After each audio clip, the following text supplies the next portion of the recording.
నమస్తే welcome to May TV news. Telangana రాష్ట్ర ప్రభుత్వం పేదోడి సొంతింటి కల నెరవేరాలనే ఉద్దేశంతో ఇందిరమ్మ ఇండ్ల నిర్మాణ పథకం తీసుకొచ్చింది. చిన్న శంకరంపేట మండలం మిర్జాపల్లి తాండా గ్రామాన్ని పైలట్ ప్రాజెక్ట్ కింద గ్రామాన్ని ఎంపిక చేశారు. 25 మంది ఇల్లు లేని పేదలను గుర్తించి 25 ఇండ్లు మంజూరు చేశారు.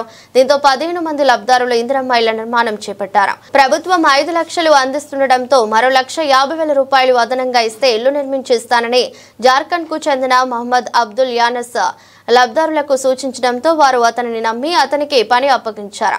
ఇళ్ల నిర్మాణం ప్రారంభించి బేస్మెంట్ లెవెల్, లెంటల్ లెవెల్ వరకు పూర్తి చేశారు. అతనికి ప్రభుత్వం నుండి రావాల్సిన 2 లక్షల రూపాయలు అతనే తీసుకోవడం జరిగింది. దానికి తోడు సుమారు మరో 2 లక్షల రూపాయల వరకు ఒక్కొక్క లబ్ధారులు అతనికి అందజేశారు.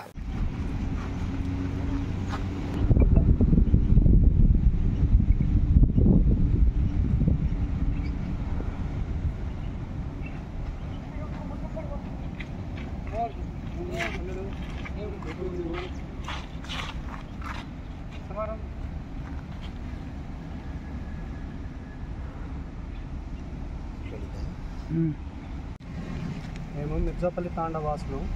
ఇందిరమ్మ ఇండ్ల గురించి ఒక ఎండి యూనిట్స్ అని ఆయనకు కాంట్రాక్ట్ విషయంలో అందరితో ఇండ్లు ఉంటుందని కాంట్రాక్ట్ గుట్టబందీగా ఇచ్చినాం.